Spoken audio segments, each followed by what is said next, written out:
Hola, bienvenidos a este nuevo episodio del podcast de Adrián y Miguel. Hoy nos acompaña alguien, Adrián, que conocimos hace muchos años, justo casi que en la misma época donde conocimos a otro de los invitados que tenemos en el podcast. Es que en este episodio invitamos gente que nos ha marcado la vida. Sí. Y me acuerdo mucho que la primera experiencia fue que nos dijeron en un programa, nos dijeron como, van a tener una asesoría con un abogado, experto en propiedad intelectual, y nos van a hacer los términos y condiciones de la plataforma, nos van a hacer, mejor dicho, nos iban a solucionar la vida. Y que era muy necesario porque nosotros estábamos en un emprendimiento de no, pues artistas y no teníamos ni idea. Uno no tiene nada, o sea, absolutamente nada, un apurado, o sea, no sé, o sea, al final cada uno se... Y fue muy curioso porque cuando uno se sienta con el invitado que tenemos hoy, que a propósito nos hizo, en ese programa que estábamos de apps, nos crearon las minutas de los contratos, los términos y condiciones y las responsabilidades de los artistas. Me acuerdo que cuando uno se sentaba a hablar con él y uno le contaba el negocio, lo que hacía Hugo es como, bueno, listo, esos tienen problemas por aquí, lo que ustedes van a hacer esto, y siempre solucionaba las preguntas. Y lo más interesante es que el amor por la tecnología que tiene este amigo nuestro es increíble. Y está haciendo cosas también muy chéveres donde está trabajando actualmente, y por eso quisimos invitarlo hoy al podcast. Hugo, bienvenido a nuestro podcast. Bueno, muchas gracias, Miguel, Adrián. Para mí también, pues ustedes saben el aprecio que nos tenemos, nos conocemos hace rato. Hoy estaba pensando precisamente cuál era el momento específico en el que nos habíamos conocido. Nosotros decimos el hito. El hito, sí. El hito, y lo que pasa es que, digamos que cuando uno establece una relación que más allá de lo profesional es una amistad, pues entonces para uno como que todos los momentos son especiales. Luego uno decir... ¡Ay, tan bonito! Oh. Claro, pues es que aquí es donde yo me imagino, aquí es donde Hugo le sale lobitura. Sí. No, claro, y el productor pone corazones así en el Sí. No, pero es que verdaderamente creo que hemos hecho una amistad. Miguel está en mi casa, por supuesto estás invitado. O sea, hemos compartido mucho en lo profesional, en lo personal, y bueno, el orgullo para mí es estar acá con ustedes, con lo que han hecho, y de verdad, pues felicitarlos, porque hacer contenido primero es muy difícil y que tenga calidad el doble de difícil. Sí. Pero precisamente como esas son las cosas que lo marcan a uno, porque no es necesaria, no es, digamos, causal propia, sino es de conocerlos a ustedes a lo largo de las cosas que van pasando. Y yo creo que ese momento que también fue en una sala así, donde conocimos a Hugo. Sí, es una sala de 3x3 y nos enfrentamos a un asesor que viene a decirnos de pronto cómo es que se deben hacer los términos y condiciones para nuestro emprendimiento, que en ese momento no teníamos ni idea de qué hacer. Digamos que marca un antes y después de lo que en la carrera personal y profesional es para uno, ¿no? Ya después la amistad y todo eso viene siendo las cosas adicionales que se van gestando y lo que empezamos a tener en común, porque lo chévere, aunque yo sé que es mucho más directo como en relación con Miguel, la tecnología, aparte de lo legal, ha sido un punto de conexión muy fuerte. Sí, porque de la idea de invitarlo también fue porque me acordé mucho de las conversaciones que teníamos los sábados antes de pandemia, ¿sí? Que me acuerdo mucho que la esposa de Hugo, y aparte Tote, aquí toca dar publicidad porque es que, o sea, no puedo dejar de hablar de Lady porque es que... Perfecto, ¿no? Lobituras, publicidad política pagada. Sí, publicidad política pagada. Porque me acuerdo mucho que era llegar a la casa de Hugo y todo olía a tortas, pero fuera de ese olor feo a tortas, no, es el olor en el que uno solo está hablando, uno está hablando con Hugo y uno voltea a mirar a ver si Lady ya nos trae alguito, porque si todo huele demasiado rico, ¿sí?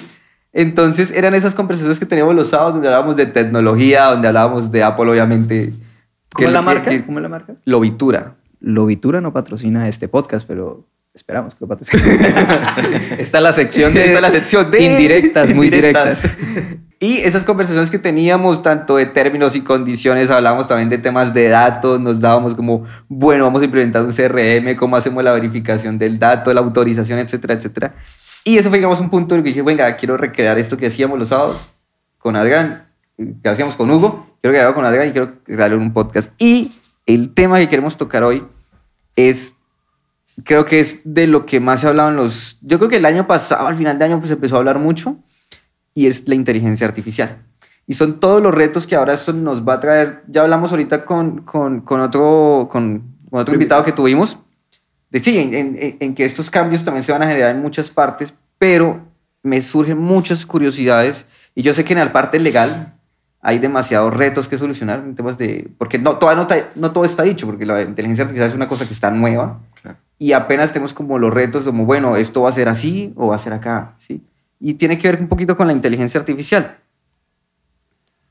Hugo, ¿la inteligencia artificial es como la nueva revolución hoy de nuestra especie? ¿Eso va a marcar un hito, así como fue lo que llamamos antes la revolución industrial? ¿La inteligencia artificial va a marcar un hito? Bueno, yo creo que la inteligencia artificial tiene muchas cosas. Una de ellas es, digamos, que el ser humano persiguiendo crear tal vez otra especie. Entonces, sí, ahí empezamos a decir qué tipo de hito genera y qué tipo de circunstancias genera. De hecho, fíjate que creo que ya te había anticipado y te había contado que la tesis doctoral que estoy haciendo precisamente busca resolver el problema de si es necesario o si se le dará una personería jurídica, una inteligencia artificial. Es decir, vamos a reconocer la inteligencia artificial como un sujeto y se empiezan a presentar entonces toda una serie de preguntas de cómo yo resuelvo las circunstancias, porque claro, sale alguien y dice, no, ChatGPT va a asesorar, o si no es ChatGPT otro, va a asesorar a un cliente que quiera hacer a la Corte Suprema de los Estados Unidos. Pero sí, para hacerlo, hipotéticamente tendría que ser abogado, y un abogado es persona. Entonces, claro. Siempre va a haber una dependencia. Y una cosa... Es que lo de la revolución industrial, yo creo que la inteligencia artificial viene siendo es algo progresivo a lo largo del tiempo y no es como algo que marque una revolución, así un antes y después, porque lo de la revolución industrial y todo eso viene después de transformaciones por contextos sociales de guerra y demás, y son como basadas en necesidades.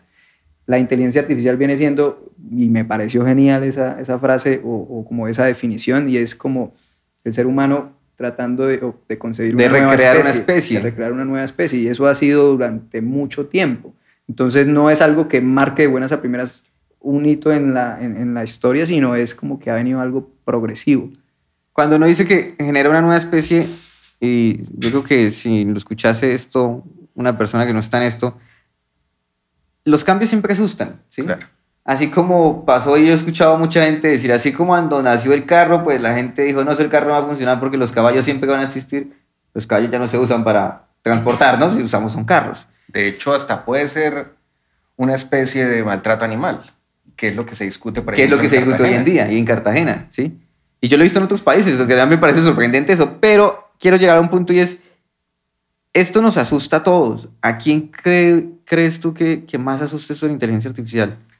Porque al final son cambios, o sea, todos les tenemos miedo a los cambios porque llegan nuevos y no sabemos cómo abordarlos. Y ese es el miedo que le pasa a todo el mundo, tanto a los emprendedores, los empresarios que están en marketing, los mismos abogados, los mismos profesores, los políticos, todo el mundo dice como, ok, ¿nos debemos asustar? Es que yo lo que veo es tal vez que se empieza a generar una serie de temor porque la gente empieza a considerar, con razón o no, que la inteligencia artificial es mejor que yo en algo. Y eso, pues, me causa temor por muchas circunstancias vinculadas a ello. Entonces, por ejemplo, ¿qué tal que la inteligencia artificial haga contratos y yo solo hago contratos, entonces yo me quedo sin trabajo? Que es parte, digamos, conectando con lo que decía Adrián de, bueno, listo, acá pasan las revoluciones industriales y entonces llegan o vienen de satisfacer una necesidad. El problema con la inteligencia artificial es que está siendo tan rápido que tal vez lo que suple, es decir, lo que reemplaza, ese que es reemplazado no es capaz de capacitarse lo suficientemente rápido para hacer otra labor que sea necesaria.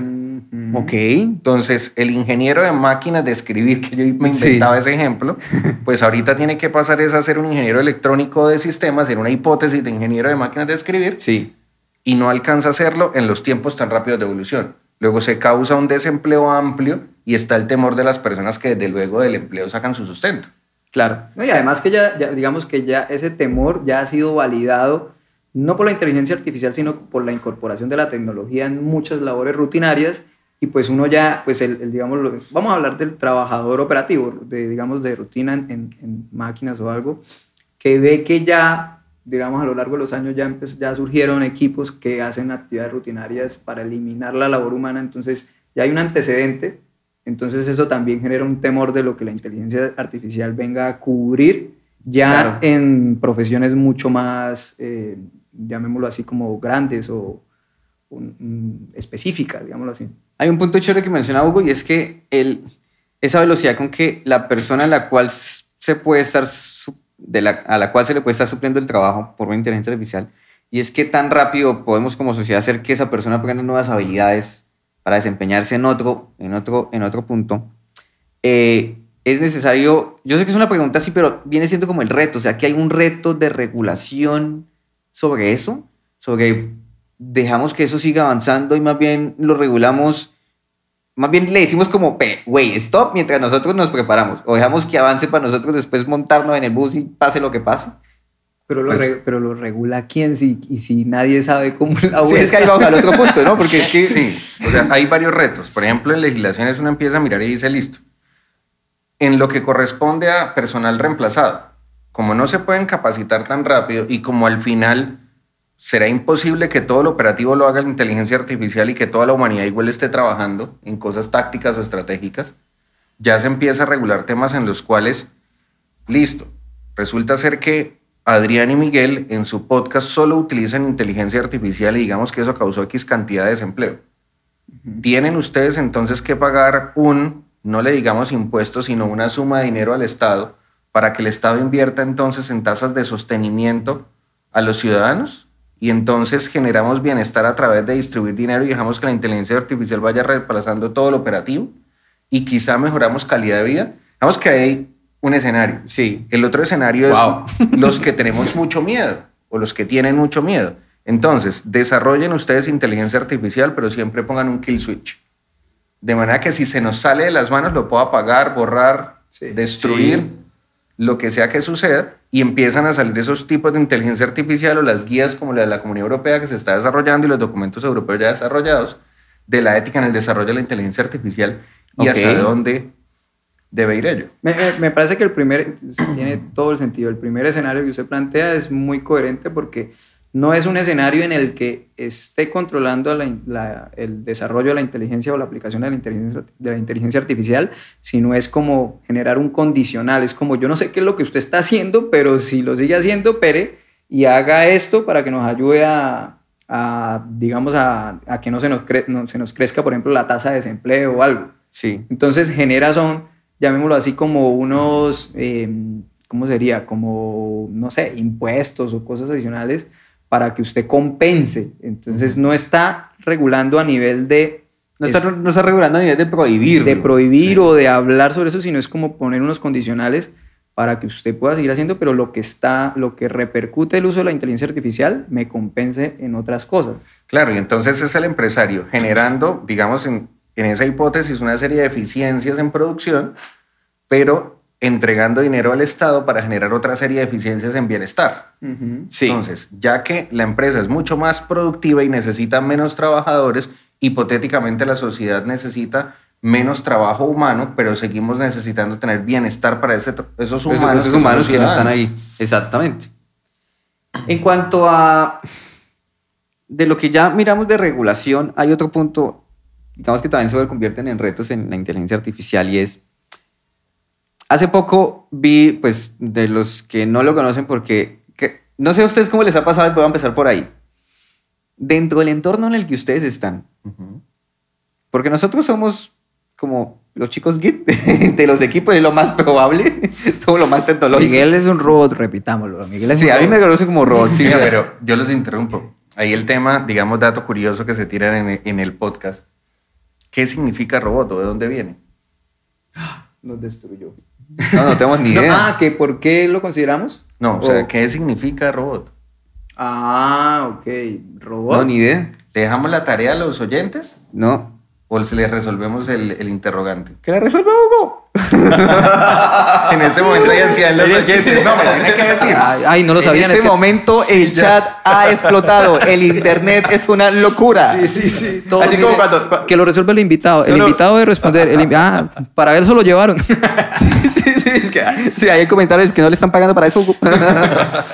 No, es que, mira que precisamente, entonces, robot, de robota, una expresión checa, trabajo forzado, ¿no? Ok. Entonces, ¿Y? vamos a hablar en su momento también de los derechos de los robots. Esto se puso bueno. Será un abogado. Pero, claro, porque es que, mira, yo hago un robot que tenga sensores que le permitan sentir como un humano, hipótesis, ¿cierto? Entonces, alguien lo está golpeando, lo está explotando, yo le enseñé a sentir dolor, tiene el mismo dolor replicado que nosotros sensorialmente, ¿no debería tener el derecho a no sentir dolor? ¿A no ser explotado? Claro. Por supuesto. Y aquí es donde aparece el loguito, así como verde, y dice Futurama. Literal, sí, pero Claro. puede pasar. No, y se está hablando Y se está hablando de eso, claro. derechos de los robots en un futuro, cómo se va a trabajar ese tema, porque si llega a desarrollarse más, a que haya una conciencia, que será un nivel, digamos que ya mucho más avanzado de la inteligencia artificial, pues tendremos que hablar de respeto. Ahí está lo que hablábamos antes en la preparación, porque lo que yo le traía era, bueno, ese es el escenario en el que el robot o la inteligencia artificial, Sí. entonces hay que generar digamos, un ámbito legal y todo esto para considerar lo que Claro. tiene afectación y que sufre. Ahora el escenario porque ya se está generando música no, ya artistas virtuales, ¿sí? Se genera un artista virtual, la inteligencia artificial crea al artista, crea el sonido, crea la música, pero al crear esa música está basada en la información que haya recolectado de géneros, de otros artistas, de moods, de un montón de cosas. Y cuando saca su melodía, vamos a poner este ejemplo, salió la melodía y esa melodía es similar a una melodía de un artista que ya está en el mercado. Y hay otro artista que ya sacó también su canción y que también su melodía fue similar a la del artista que ya estaba en el mercado más posicionado. Entonces vienen... Estamos hablando del Ferrari y el Casio, ¿cierto? No. Ese es uno de los ejemplos. Pero acá lo que viene, el escenario que estoy poniendo es, la inteligencia artificial sacó su canción. Okay. ¿Sí? El artista, esa melodía es muy similar a la de un artista ya posicionado que había sacado su canción. Antigua. Sí. Y hay otro artista humano que también sacó su canción y es similar. Entonces tenemos, vamos a decirlo así, tenemos dos infractores. Uno, que es el artista humano, y dos, que es la inteligencia artificial, ¿cierto? Yo al humano lo puedo atacar y empezar a generar un contexto legal por haber utilizado quizás la melodía del otro artista. Sí. A la inteligencia artificial, ¿cómo lo haría yo? Entonces, mira que ese es uno de los temas de asignación de las responsabilidades dentro del derecho de los daños. Y es, listo, tenemos claro que si hay un uso indebido del material protegido en materia de derechos de autor por parte de un músico, persona natural o una persona jurídica, una disquera, pues entonces todo lo que corresponde a una infracción. Ajá. Si es la inteligencia artificial, viene entonces la circunstancia de dos opciones. La inteligencia artificial hizo esa creación con intervención humana o sin intervención humana. Es decir, la utilizó una persona como una herramienta dirigida directamente sin que haya como un corte de la línea en cuanto a la producción. Todo fue una herramienta. La infracción sería por parte de quien usa la herramienta. Si estamos en un punto en que la inteligencia artificial sola genera entonces esa canción, el problema es que hoy en día no está muy claro cómo asignar daños. Entonces ahí vienen las preguntas. Si tuviera personería jurídica, como yo planteaba en la hipótesis, ¿cierto? Sí. Si lo reconocemos como persona, pues responde la inteligencia artificial. Y acá entonces están preguntando, ¿pero es que usted quiere que sea una persona y tenga patrimonio y tenga todo eso? Pues sí, como una SAS. Sí. Porque la SAS tiene plata, ¿cierto? Sino que la controla su gerente o su representante Ajá. legal. En el caso de la inteligencia artificial, con una personería jurídica habrá que resolver quién maneja el patrimonio o si es ella misma. Digamos que ya estamos entrando mucho en eso, pero habrá que mirarlo. O la otra es, yo respondo el que la cree por los daños que mi criatura genere. Y Que mi criatura. Pongamos el ejemplo de Tesla, donde Tesla en el autopilot utiliza unos modelos de inteligencia artificial, se supone, pero no está tan claro, donde todos los carros que están andando van recogiendo datos y se los mandan a una, voy a denominar supercomputadora, pero puede ser un Mac Mini, que lo es. Recibe toda la data y el modelo va aprendiendo, va mejorando y va desde ahí vuelve y los carros se manejan en autopilot. ¿Qué pasa si el carro de Adrián, Tesla Model S Plate, atropella a alguien mientras se maneja solo? ¿Quién responde? Entonces, Sí. digamos que estos ejemplos son clásicos y los que nos están escuchando que saben de inteligencia artificial, sobre todo en vehículos autónomos, están diciendo el ejemplo clásico. Pues sí, ese, ¿cierto? Pero ¿quién responde? La inteligencia artificial, que es capaz de hacer cálculos matemáticos más rápido que los humanos, ahí viene el ejemplo clásico, será capaz de decidir si atropella persona o salva chofer en un caso específico donde calcule todas las probabilidades y diga, si tomo esa decisión se matan los dos, si tomo esta decisión solo se mata uno. Yo Robot, si recuerdan ustedes el trauma de Will Smith, Sí. de por qué fue salvado. Vea que ahí están los dos escenarios. Entonces, un escenario que planteó Hugo de cómo llegar a protegerlo, la afectación a la inteligencia artificial, y otro escenario en cómo llegar a juzgarlo Claro. o evaluarlo. Al final yo planteaba dos cosas, pero que estamos hablando, o sea, de que sí, tenemos persona natural, tenemos persona jurídica. Existirá lo que llamamos persona artificial, yo probablemente eso vaya a pasar, o sea, y ahí van a empezar a salir otras que tienen que ver con los derechos de los robots en un futuro, porque ya lo que estamos viendo es que todo está avanzando mucho más rápido de lo que estábamos pensando que íbamos a avanzar en muchos temas, Claro. y más en esto. Que si vamos a llegar a tener robots con conciencia, hoy ya no podemos decir que no. Sí, O sea, en 50 años es probable. es lo más probable, ¿sí? Porque todo está limitado a nuestras capacidades de cómputo al final del día, y nosotros pues ya somos capaces de tener un estadio gigante como una computadora gigante, y ya también se están desarrollando computadoras cuánticas, y o sea, el avance es supremamente veloz, ¿sí? Yo les iba a hacer una pregunta antes, y era antes del dato curioso de robot, que no lo sabía. Ahora me siento ese esclavo, trabajo forzado. Gracias. Nosotros somos como los más geek de pronto dentro de los grupos que tenemos de amigos o familia y eso. ¿Ustedes no les ha pasado que cuando ustedes les hablan a alguien de los que usted conoce en su círculo, de ChatGPT, no lo conocían? Sí, común. Sí. Es muy común. O sea, nadie sabe absolutamente. Cada vez que yo le hablo a alguien nuevo de eso, como que, ¿y eso qué es? Claro, cuando lo descubren, ¿no les ha pasado? Es muy curioso ver cómo la gente dice, ¿esto es en serio? ¿Esto puede hacer esto? ¿Y es gratis? Tanto así que pasó también con un primo que es ingeniero y trabaja pues en una super empresa, y el man dijo como, espere, voy a copiarle todo un texto que necesito para que me saque un paper científico con lo que yo tengo. Lo copió, lo pasó, dijo, sí, pues hay que revisar datos, pero sí, ahí está bien. Ahí está el paper. Me ahorró el trabajo de sentarme a escribir ese resumen al final del día, ¿sí? Eso a nivel laboral. Claro, es que se empieza a usar a nivel laboral.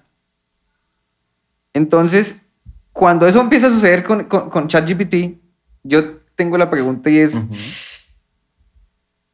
en Estados Unidos, pues cuando eso se conoció, pues porque obviamente todo eso llega primero allá, nos dimos cuenta que que muchos chicos en colegios empezaron a usarlo para tareas. ¿Cómo ha avanzado la copialina? O sea, la copialina con inteligencia artificial.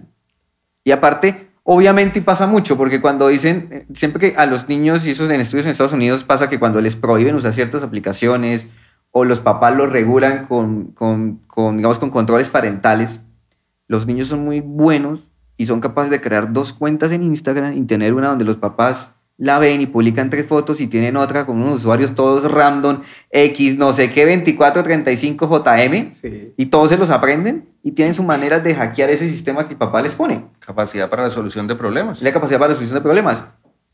Ahora tienen GPT y la van a usar. Deberíamos prohibirlo en los colegios, deberíamos prohibirlo en la educación, más que irnos a los colegios.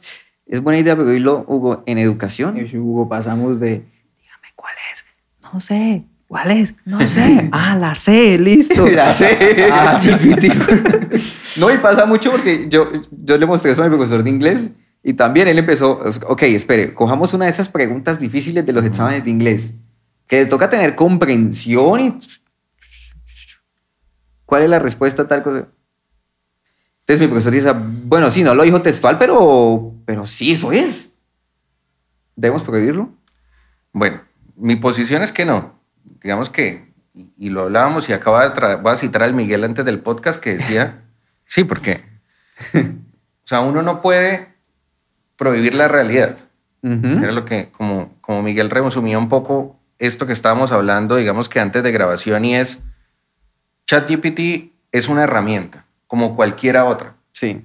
Y el reto en la educación es entonces qué debemos enseñar y en qué debemos formar a las personas, cómo las debemos formar además, ¿cierto? Hay niveles inclusive. Yo voy a formar una capacidad en mi estudiante o voy a generar una competencia en mi estudiante. Entonces yo entro a diferenciar y digo, ok, esta persona hace algo y sabe hacerlo en un nivel de que es capaz, pero en el nivel de competencia ya esa persona es capaz de hacerlo y de hacerlo bien, de aprovechar ese conocimiento.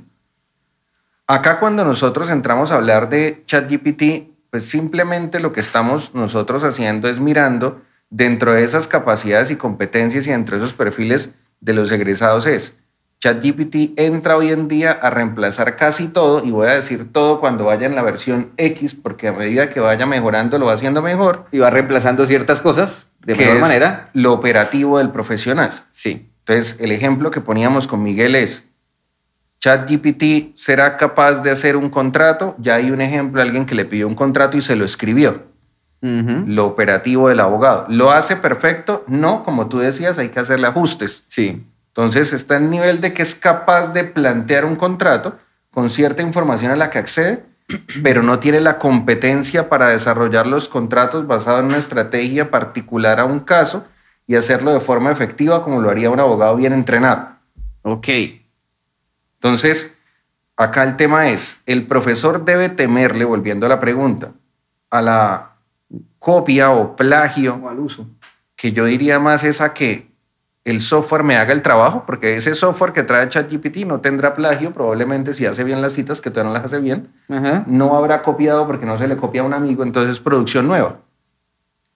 Pero al final el estudiante está usando una herramienta para, para entregar información nueva. Es la herramienta que antes el rincón del vago, sí, había muchas, o sea, es como ahora aparece una herramienta nueva para yo poder solucionar mi tarea. Sí, es como la evolución del rincón del vago, pero a nivel estratosférico. Pero entonces está, claro, pero está en el nivel de lo que yo les digo. ¿Cuál es el tipo de preguntas que estamos haciendo?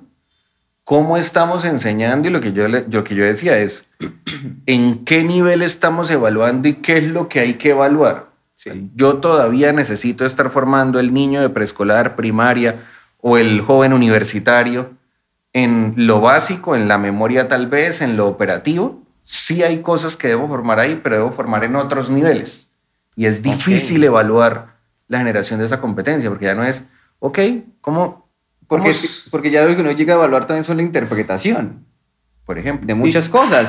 Y el concepto que uno empieza a tener basado en el background que tiene la persona, y es, pues mi concepto es este sobre X tema, o sobre, en caso, me imagino que en derecho será sobre ciertas sentencias, sobre cierta demanda, mi concepto es este, pero es basado en un background. Y no como define, sí, es muy difícil evaluar como es correcto, está incorrecto, está bien o está mal. O sea, la capacidad acá también que tiene que tener el docente para saber interpretar y analizar esa respuesta, ese trabajo, y según lo que ha formado a su alumno, saber si proviene específicamente de lo que el alumno piensa, cree y está, digamos, estudiando, o es capaz el docente también de identificar que esa tarea, que ese trabajo, que esa conclusión a la que llega no proviene de él, sino proviene de la inteligencia artificial. Exactamente. ¿Y cómo es capaz ese estudiante, por ejemplo, de solucionar problemas? Porque, digamos que lo decimos mucho con los profesores. Al final, uno cuando es abogado y le hacen una pregunta en la que uno no sabe, uno llama a un amigo, busca en internet, busca en un libro, busca en todas partes. Ese escenario en el que el estudiante está solo frente a una hoja en un escritorio no es la realidad del profesional. Sí, exacto. ¿Cierto? Entonces, la realidad del profesional donde que yo estoy graduando va a estar es que tiene acceso a mucha información. Hoy en día compilada en gran parte por ChatGPT. ¿Cómo él es capaz de usar esa información para resolver problemas? Es distinto. Claro, tiene mucho más sentido. Yo suelo criticar, y por eso creo que Hugo aceptó esta invitación, no mentiras. Yo suelo criticar mucho las universidades, más pues en la parte de arte, pues en los otros podcasts que ya hemos hablado, y es porque las universidades siempre están atrás en muchas cosas, siempre son las últimas en llegar, ¿sí? Y a mí me parece siempre absurdo que sean las últimas en llegar cuando es la parte educacional que más vale dinero, ¿sí? Y la que menos retorno de inversión tal vez genere dentro de un poco periodo de tiempo, ¿sí?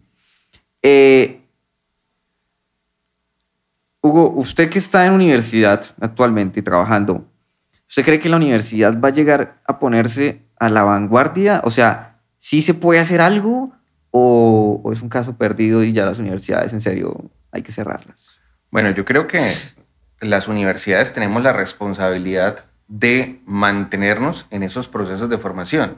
Hoy en día hay muchos elementos de competencia en los procesos de formación. Entonces, ¿qué sucede? Nos encontramos con cursos de formación extremadamente rápidos que generan una serie de skills, por ejemplo. Entonces, ¿cómo hago un módulo de tal cosa perfectamente en 3 videos? Y entonces dicen, ¿yo para qué estudio ingeniería de sistemas y ya con esto? Sí. Lo que pasa es que la labor de la universidad de pronto no es generar el skill específico, sino es el desarrollo del pensamiento estructurado del profesional, el manejo de la información, el desarrollo, como decía, unas competencias y unas capacidades hacia la profesión, donde luego él ya vaya y especifique ciertos skills dentro de otros tipos de procesos de formación en las universidades, porque tenemos pregrado, posgrado, educación continua, diplomados, cursos cortos, largos, todos los, digamos, que hay, y cada uno busca desarrollar un elemento específico. Entonces, ¿qué sucede con las universidades? Las universidades efectivamente no pueden quedarse en un modelo antiguo en el que se para todavía el profesor, todos alaban su conocimiento, nadie pregunta, y él entonces es luz entre las tinieblas, ¿cierto? Que era un concepto que era antes.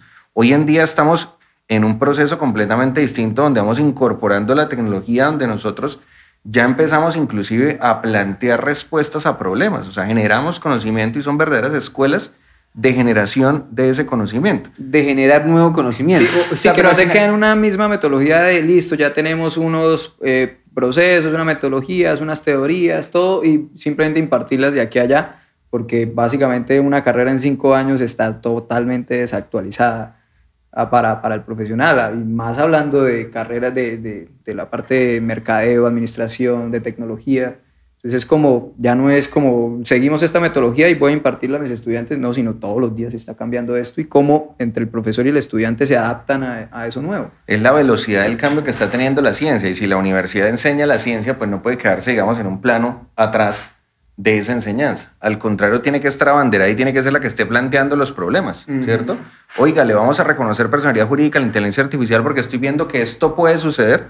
Pues ¿quién mejor que investigadores académicos formados específicamente en eso para empezar a plantear soluciones que luego le den insumos a un congreso para que eventualmente saque una norma? Ay, acaba de decir algo increíble, en serio. Ya, por favor, gobierno, haga eso, téngalo en cuenta. Sí, yo estoy ayer me pasó una anécdota curiosa, ¿no? Estaba visitando un posible nuevo cliente en temas de marketing. Sí, estamos hablando de varias cosas. Fue una charla chévere porque ya no me llaman a que les haga las campañas, sino, venga, enséñeme cómo pienso. O sea, cómo, no es que necesito que usted las haga, enséñeme cómo debo pensar, montar la estrategia para hacerlo. Entonces ahí yo dije, sí, el valor de irse uno a montar una pauta, eso ya no tiene mucho valor porque al final lo operativo ya no tiene valor. Entonces empieza a generar valor lo que uno sabe, ¿no? Entonces pedí un Uber. Sí, yo solo uso Uber. Y bueno, este podcast no es patrocinado por Uber. Sí. Pero podría estarlo. Búscanos Uber. Uber está aprendiendo. Pero entonces, bueno, entre la conversación, yo le dije al chico, estaba diciendo como, tenemos que llegar antes de que llegue mi hamburguesa a mi casa, porque va a pedir una hamburguesa, entonces me monté al Uber, ¿sí? Y bueno, entonces entre la conversación, aparte de que el chico era el primer día que estaba en Uber, ¿sí? Tiene 19 años, eso me lo contó después. No sé por cómo llegó, no me acuerdo muy bien cómo llegamos al tema, pero él me dijo que se había inscrito a estudiar ingeniería de sistemas. Entonces, después de la conversación que había tenido, que yo estaba pensando en eso, lo que uno necesita es el pensamiento estratégico y, sí, o sea, ya lo operativo como tal lo soluciona un video o alguien que hizo un video y ya le dice cómo hacer las cosas, pero no cómo pensarlo, ¿sí? Entonces él me dijo, yo he visto, entonces él me dijo que iba a estudiar ingeniería de sistemas. Entonces yo le dije como, si a usted le gusta desarrollar, o sea, el código y hacer desarrollo, métase ya, no espere que la universidad le brinde eso, o sea, de pronto sí, no tengo ni idea cómo será el pensum en la universidad que va a estar, pero no espera que se lo brinde, o sea, cójalo antes, pues porque hay mucho trabajo y hay muchas oportunidades y también revise si le va a gustar, ¿sí? Y yo le hice un comentario porque justo dije, mañana voy a ir a rajar de las universidades con Hugo y acabo de dar un consejo. De todo lo contrario a lo que yo pienso. Pero por lo que estaba pensando, yo le dije al man, póngase a estudiar código. Yo les recomendé una plataforma que tal vez todos conocemos, para no nombrarla, porque eso sí, cuando nos patrocinen lo nombro. Y yo le dije que se metiera a dicha plataforma y que empezara a estudiar. Y yo dije, si usted se dedica más o menos un año a estudiar en forma, consigue un trabajo. Estoy matriculado en esa y no me ha servido tanto. Bueno, ya miramos. Eso es otro podcast. Cuando les invitemos al dueño de esa plataforma. Tenemos aquí un estudiante al cual no le ha servido. ¿Sí? Entonces empiece por ahí porque pues, son las bases. Empiece por ahí que la parte un poquito está más estructurado que irse a YouTube a buscar videos random para aprender. Aquí por lo menos hay una metodología de inicio chévere y le va a gustar. Por lo menos le puede coger gusto. ¿Sí? Y yo le dije al final como, y ya después usted estudia 2 años, de pronto consigo algún trabajo de 3 millones cuando va en 1 año y medio, 2 años, trabajo en lo que hay en desarrollo. Y pues ahí usted define si quiere ir en la universidad o no. Y yo le dije, entonces él me preguntó, o sea, ¿usted recomienda que uno no debería estar en la universidad? Y yo, la pregunta. Al final yo le dije como, si usted tiene la oportunidad de ir, vaya, porque es que el background que uno tiene estando en la universidad no simplemente es de conocimiento y de generar un skill específico y destreza. Son muchas cosas, ¿sí? Obviamente hay muchas universidades, porque a mí me hubiese encantado estudiar en una universidad, por ejemplo, como los Andes o la Javeriana, pues porque uno tiene un panorama mucho más grande, porque hay humanidades, hay arquitectura y el background que uno tiene es increíblemente grande, ¿sí? Que eso limita a ciertas universidades y no por eso las va a hacer malas, ¿no? Pero yo al final estoy recomendándole que no, si tiene la oportunidad de ir a la universidad, es bueno que vaya. ¿Sí? Excelente, gracias. Y aquí termina este podcast, me jodí. No, pero pongamos a la gente en contexto porque es que hay que... No, es que, claro, lo que pasa es que yo estudié arte y pues todas las falencias que yo empecé a ver en la facultad, es ahorita que, digamos que en tecnología es una cuestión, digamos que como es parte de la ciencia que más se ve y la que más avanza más rápido, pues todas las universidades estén empujando hasta allá, ¿sí? La visión de Hugo también, por la razón por la que está aquí, que también Hugo tiene una visión de que hacia dónde va el futuro y los profesionales que usted está, o sea, que usted es el encargado y como decano, ¿usted es decano de toda la escuela? Sí. Yo soy decano de la Escuela de Derecho y Ciencias Políticas. Decano, pues usted tiene una responsabilidad, es que, venga, todos estos chinos que entran de 19 años con el objetivo de vivir de esto, de querer hacer algo, de logré mi universidad, la puedo pagar después, así tengan créditos, pues claro, un decano tiene responsabilidades, venga, el mundo está cambiando y yo por lo menos tengo que empezar a decirles que eso no implica como que Hugo va a decir hoy se va a dictar esta materia porque eso no es así de fácil, pero por lo menos hay una visión de que, oiga, vamos hacia allá y hay que empezarnos a empujar hacia allá. Pero es que hay que cumplir la promesa de valor, Miguel. O sea, que es lo que dice Adrián. Si un estudiante se matricula en la universidad, el día que se gradúe, al día siguiente empieza a ejercer, tiene que ser relevante. La promesa de valor no puede ser te formo como tal cosa profesional, te gradúas y entonces resulta ser que usted sabe manejar Visual Basic 1.0, ¿sí? O se sabe el código romano, pero nada más. No, es que, y lo hablamos con los estudiantes de primer semestre, cuando tú te gradúes, los que se matriculan ahorita en 2028 o en 2029, vas a ser un abogado o una abogada relevante en ese momento y el plan de estudios lo acabamos de diseñar nuevo para que cuando te gradúes en ese momento seas relevante y le aportes a la sociedad.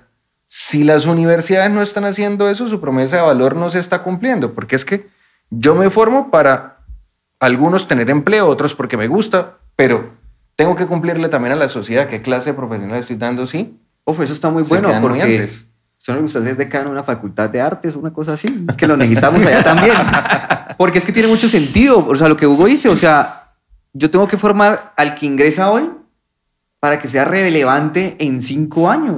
Y es muy difícil ese reto. Y es muy difícil, y en arte eso no pasa. O sea, nosotros, y pasa mucho, pues como nosotros somos abogados, somos más en el arte, y yo estudio música, y yo siempre he visto eso. O sea, a nosotros nos educan, ni siquiera para el siglo actual, nos educan para el siglo XVI, ¿sí? Okay. Sí, cuando creían que es que usted solo necesita tocar.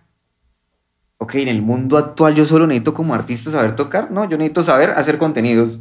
Yo necesito saber grabar, yo necesito saber usar un software de video, yo necesito saber editar audio, yo necesito saber un montón de cosas. No, hasta solamente también para entender la hasta sociología. Exacto. Y al final uno se queda con que, y me parece muy curioso, ¿no? Porque cuando uno entra a mirar esos pensums todavía es que historia de la música 1, historia de la música 2, historia de la música 3.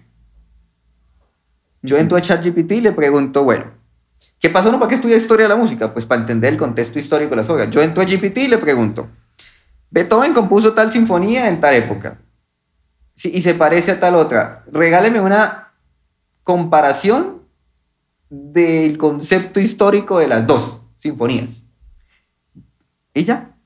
Esa fue la clase de historia, mejor que la del profesor, porque el profesor solo seguía un libro y nos contaba la historia. Pero eso que dice Hugo me parece increíble y es el reto más grande que yo creo que sería hacer, porque al final eso se convierte en empleo, que es el problema más grande, y que yo le critico a las universidades, no pueden seguir sacando gente a que no consiga empleo. No por tiene eso, ningún fíjese sentido. que ese ejercicio que usted acaba de hacer es dentro de la forma en que plantea Hugo la academia, es que usted pueda generar ese pensamiento crítico y hacer esa comparación usted mismo.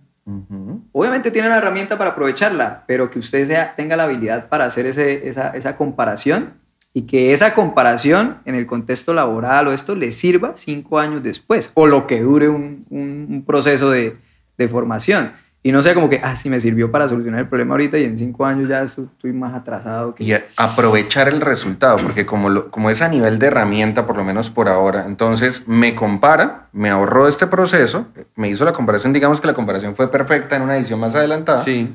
pero entonces aquí encima de la comparación que hay, ¿para qué querías la comparación? No, es que lo que pasa es que yo genero contenido y hice un análisis sociológico y estoy generando mi producto. Entonces ChatGPT sigue estando aquí porque todo este proceso lo hace ese nuevo profesional que entiende que el desarrollo de esta profesión me implica ese tipo de circunstancias. Entonces ahora el enfoque ya es estar ahí porque hay cosas que sí, las universidades entendemos ya que no tienen que estar en el plan de estudios. Y eso es muy difícil porque es ir a decirle a un profesor, oye, tu materia ya no va, pero no lo tomes a mal. Es que, venga, lo que está dictando no sirve, pero no lo va a tomar No lo mal. tomes a mal. O sea, su materia se va a convertir en un video, pero no lo tomes a mal. Buenísimo. Sí, sí. Oye, y más bacano, ¿cómo lo dice usted, Hugo, siendo decano? Y confiéselo aquí. No. Dios, o sea... En derecho es muy difícil porque además... Le voy a empezar a dictar clases de violín para que un día lo contraten de decano en una facultad de música. Pues es que en derecho hay muchos elementos que son clásicos de toda la vida. Entonces uno pasar a decir, venga, esta materia ya no es obligatoria, pues hiere muchas susceptibilidades. Claro. La del profesor o profesora que la dicta, pero además toda una tendencia que llevó a por qué había que dedicarle 4 horas semanales en el salón, más si es teórica, entonces de pronto otras 8 horas en casa o otras 4, dependiendo de la universidad, a que te digan, no, ya no va porque esto ahora lo hace una herramienta. Él, obviamente, o ella va a entrar a defender y decir, no, es que lo hacen en la capacidad, pero no en la competencia. ¿Qué meto ahora entonces para compensar ese tiempo? O entonces eso me lleva a que la carrera sea más corta. ¿Sí? Ya no son 10 semestres porque ya puedo hacerlo en 7, 8 y diga, toda una serie de circunstancias a discutir. Wow. Hugo, en cuanto a investigación y a temas, porque al final yo también he pensado siempre que la universidad tiene una labor de investigación, debería y debe tenerla muy fuerte porque si no, dentro de los países, ¿quién más investiga? En los países desarrollados, pues investigan las grandes empresas al final del día, ¿sí? Pero nosotros, digamos que en Colombia no hay una cultura de que las grandes empresas sean las que hacen las grandes investigaciones. Academia. Sino la academia es como la precursora. No digo que no la hagan, de pronto sí la hacen, pero la academia es la precursora.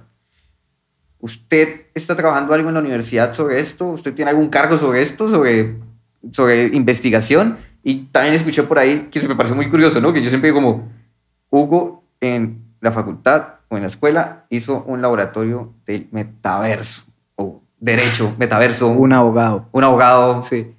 De acuerdo. Sí, yo, pues además de ser decano, soy investigador del grupo de investigación CIBIURIS, de la Facultad de Derecho, de la Escuela de Derecho y Ciencias Políticas de la UPB. Y ahorita tenemos una serie de proyectos de investigación. Uno precisamente está relacionado con cuáles son las implicaciones jurídicas del metaverso en el comercio electrónico. Ok. Entonces, en lo práctico, efectivamente en la UPB desarrollamos un laboratorio específicamente para el metaverso que estamos en este momento dotando.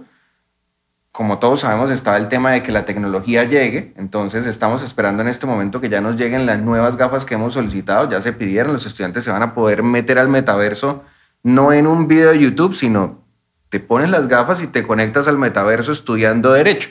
Y viene la pregunta de, bueno, y entonces el abogado metido en el metaverso, ¿como por qué? pues ya... ¡Wow! Vuela la cabeza así. ¿Cuánto es que vale el semestre? No, solo por saber, nos metemos. No, espere. ¿Cuánto es que vale el semestre? No es que valga el semestre eso. ¿Usted cuánto va a durar ahí? Bueno, vamos a ver si lo pago y sigo. No, yo por ahí les tengo chino que hay poquito lo renovaron, entonces yo creo que por lo menos Sí. nos alcanzaríamos a graduar. Entonces, efectivamente, creamos un laboratorio del metaverso porque la investigación, además que debe hacerla la academia también, tiene que tener las herramientas suficientes para saber de lo que está hablando. En este caso es una experiencia y que hay que vivirla porque si vamos a hablar del comercio electrónico, tenemos que entender cómo se van a relacionar esos consumidores que están dentro del metaverso en ello y qué tipo de implicaciones tiene. Y empezamos a desarrollar temas como la identidad digital, la huella digital, y entonces cómo usted lo que va dejando cada vez que sus datos quedan por ahí es su huella digital, pero lo que cada empresa construye es la identidad digital y con base en esa identidad digital toma decisiones y quizá infringe sus derechos. Entonces, yo voy a ofrecerle todo esto, inclusive temas políticos, a Miguel en estas circunstancias y le voy a mandar el discurso de este candidato cuando él lo haya verbalizado de la forma en que quizá Miguel le interese. Okay.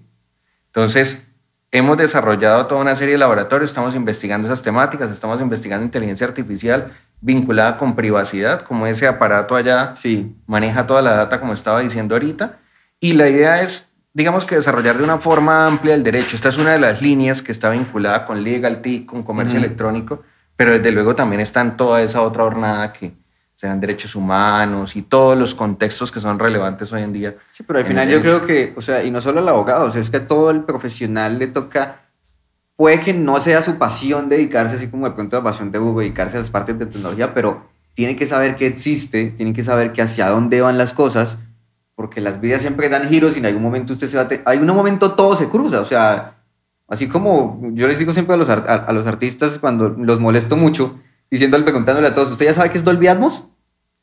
No tengo ni idea. Y es ese punto de cosas. No es necesario que usted lo aplique en sus canciones o que cueste o que solo lo hagan los grandes, sino usted tiene que estar consciente de que eso ya existe y qué es lo que hay y por qué se está haciendo. ¿Sí? Al final de todas esas partes inmersivas que están haciendo. Aquí ya voló la cabeza. No, yo quiero irme a estudiar Derecho, la verdad. Ahora ya me toca decir que ahora hay 2 carreras que quisiera. Yo volvería a la universidad por 2 cosas hoy. A estudiar Ingeniería Aeroespacial. Me encanta, yo también. O a estudiar Derecho.